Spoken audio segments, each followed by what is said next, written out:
Om Swastiastu, perkenalkan nama saya Gede Prediana Pratama dengan NIM 2011-03-1285. Di sini saya akan menjelaskan rangkuman materi Bahasa Indonesia pada materi minggu lalu.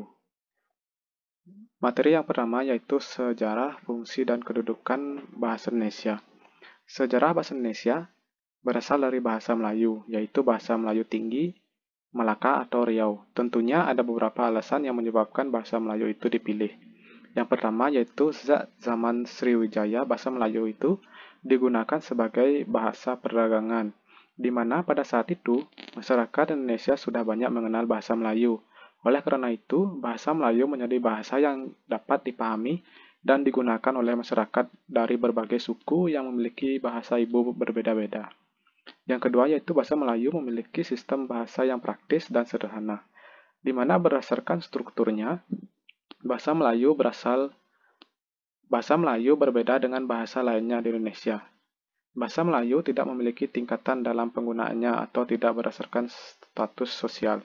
Yang ketiga yaitu kebutuhan politik, karena di Indonesia terdapat berbagai macam bahasa dan untuk mengatasi perbedaan itu tidak mungkin jika memilih salah satu dari ratusan bahasa ibu tersebut.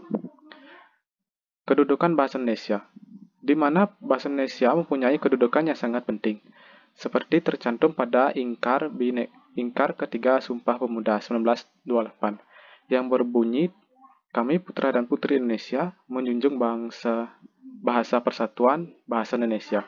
Ini berarti bahwa bahasa Indonesia berkedudukan sebagai bahasa nasional, kedudukannya berada di atas bahasa-bahasa daerah. Selanjutnya yaitu fungsi bahasa Indonesia. Adapun beberapa fungsi bahasa Indonesia, diantaranya yaitu lambang kebanggaan kebangsaan, di mana di dalam fungsinya sebagai lambang kebanggaan kebangsaan, bahasa Indonesia mencerminkan nilai-nilai sosial budaya yang mendasari rasa kebangsaan. Yang kedua yaitu lambang identitas nasional, di mana fungsinya sebagai identitas nasional yang mengarah pada penghargaan terhadap bahasa Indonesia selain bendera dan lambang negara. Yang ketiga yaitu alat perhubungan antara warga, antar daerah, antar budaya, di mana bahasa Indonesia memiliki peranan yang vital di masyarakat umum dan nasional. Yang keempat yaitu alat pemersatu suku bangsa dan bahasanya, di mana Indonesia sebagai alat pemersatu suku, budaya, dan bahasa, maksudnya bahasa Indonesia memungkinkan keserasian di antara suku-suku, budaya, dan bahasa Nusantara, tanpa harus menghilangkan identitas, kesukuan, dan kesetiaan kepada nilai-nilai nasional budaya. Materi yang kedua yaitu ragam bahasa Indonesia. Pengertiannya, ragam bahasa Indonesia adalah varian bahasa menurut pemakaian yang berbeda-beda menurut topik yang dibicarakan, menurut hubungan pembicara, orang yang dibicarakan, serta menurut medium pembicara. Adapun faktor ragam budaya Indonesia diantaranya yaitu satu, faktor budaya. Setiap daerah mempunyai perbedaan kultur atau daerah hidup yang berbeda, seperti di wilayah Jawa dan Papua, serta beberapa wilayah Indonesia lainnya. Yang kedua yaitu faktor sejarah. Setiap daerah mempunyai kebiasaan atau adat istiadat dan bahasa nenek moyang sendiri-sendiri, dan berbeda-beda antara daerah satu dengan daerah yang lainnya. Yang ketiga yaitu materi ejaan Indonesia. Pengertian ejaan bahasa Indonesia dalam Kamus Besar Indonesia dijelaskan, ejaan adalah kaidah-kaidah cara menggambarkan bunyi-bunyi atau kata kalimat di dalam bentuk tulisan, huruf-huruf, serta penggunaan tanda baca. Dalam Kamus Umum Bahasa Indonesia dinyatakan, ejaan adalah cara atau aturan menulis kata-kata dengan huruf. Ejaan ialah penggambaran bunyi bahasa dengan kaidah menulis yang distandarisasikan. Adapun macam-macam ejaan, di mana yang pertama yaitu ejaan fonetis, merupakan ejaan yang berusaha menyatakan setiap bunyi bahasa Indonesia dengan huruf, serta mengukur dan mencatatnya dengan alat pengukur bunyi bahasa atau diagram. Yang kedua yaitu ejaan fonemas, adalah ejaan yang berusaha menyatakan setiap fonem dengan satu lambing atau satu huruf, sehingga jumlah lambing yang diperlukan tidak terlalu banyak jika dibandingkan dengan jumlah lambing dalam ejaan fonetis. Adapun fungsi ejaan bahasa Indonesia diantaranya yaitu sebagai landasan pembakuan tata bahasa, yang kedua sebagai landasan pembakuan kosakata dan peristilahan, yang ketiga yaitu sebagai penyaring dari masuknya unsur-unsur bahasa lain, baik secara kosakata maupun istilah di dalam bahasa Indonesia tersebut. Materi yang ketiga yaitu diksi bahasa Indonesia, di mana pengertian diksi bahasa Indonesia itu adalah pilihan kata yang digunakan pengarang untuk mendeskripsikan sebuah cerita, di mana diksi tidak hanya memilih kata, tetapi digunakan untuk mengungkapkan ide atau menceritakan peristiwa. Juga mencakup gaya bahasa, metode ekspresi, dan lain sebagainya.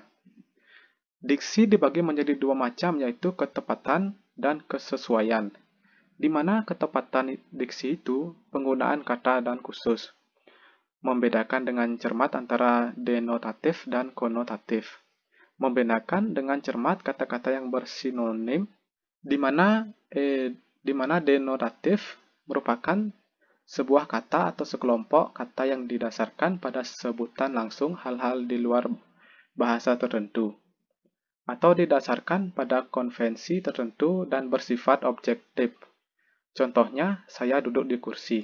Terus, konotatif, di mana merupakan asosiatif dan maknanya bersumber dari sikap sosial, sikap pribadi, dan kondisi tambahan yang dikenakan pada makna konseptual. Contohnya, mereka memperebutkan kursi DPR.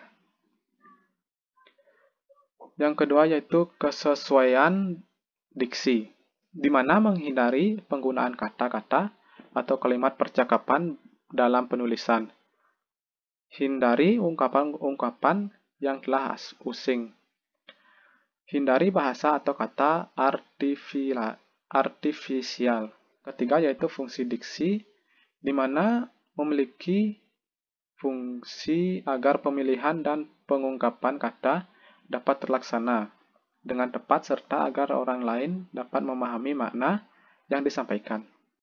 Kemudian yang keempat, materi bahasa Indonesia yang baik dan benar, di mana bahasa sebagai alat komunikasi memungkinkan suatu ide dapat dinyatakan dan ditanggapi secara luas dalam masyarakat.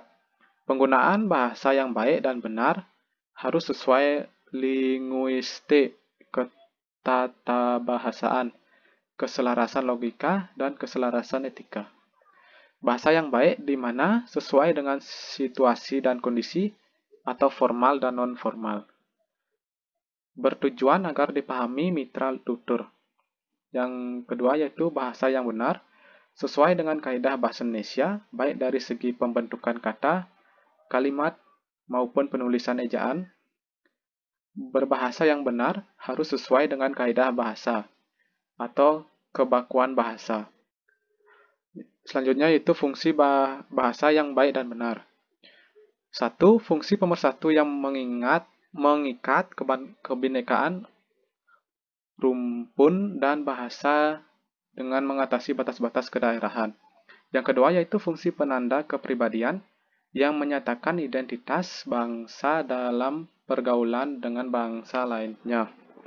Yang ketiga yaitu fungsi pembawa kewibawaan karena kaitannya dengan orang yang berkependidikan dan yang terpelajar. Bahasa baku dan non-baku, di mana bahasa baku ini merupakan salah satu ragam bahasa dari berbagai ragam bahasa yang telah dikodifikasikan atau diterima dan dijadikan model bagi masyarakat luas. Bahasa non-baku, di mana salah satu ragam bahasa yang dipergunakan dalam pertemuan tidak resmi, dengan kode bahasa yang berbeda dengan kode bahasa ragam bahasa baku tersebut. Materi paragraf bahasa Indonesia. Pengertian paragraf adalah kumpulan kalimat yang biasanya mempunyai satu ide pokok dan cara penulisannya sedikit menjorok ke bagian dalam, atau menggunakan garis baru, di mana nama lain dari paragraf tersebut adalah alinea yang terdiri dari beberapa jenis, mulai dari jenis paragraf berdasarkan isinya, fungsinya, dan juga peletakan gagasan utama dari sebuah tulisan tersebut. Fungsi paragraf mencurahkan suatu perasaan atau memikirkan penulisan dalam sebuah karya atau kalimat dalam bentuk tulisan yang dibuat secara logis dan dapat diterima oleh pembaca. Yang selanjutnya itu materi kalimat efektif bahasa Indonesia. Adapun faktornya, yaitu penggunaan bahasa Indonesia yang baik dan benar, penggunaan bahasa Indonesia yang baku, penggunaan ejaan yang disempurnakan. Faktor penghambatnya yaitu ambiguitas kalimat yang memenuhi ketentuan tata bahasa, tetapi masih menimbulkan tafsiran ganda tidak termasuk kalimat yang efektif. Terakhir yaitu materi penataan kalimat bahasa Indonesia, di mana penataan bahasa kalimat memiliki peran yang sangat penting. Hal ini dikarenakan agar ide atau gagasan bisa dipahami dan agar tidak terjadinya miskomunikasi. Adapun beberapa jenis kalimat yaitu kalimat kontaminasi, di mana bahwa dalam kalimat tersebut artinya kacau. Kedua yaitu kalimat pleonastis, yaitu kalimat yang mengandung sifat berlebihan. Yang ketiga yaitu kalimat ambigu, kalimat yang mempunyai tafsiran lebih dari satu atau bermakna ganda. Yang keempat yaitu kalimat paralel, di mana kalimat yang menunjukkan kesetaraan atau kesamaan. Baik, sekian yang bisa saya jelaskan. Jika ada salah kata, saya mohon maaf. Sekian dari saya. Terima kasih. Om Santi, Santi, Santi, Om.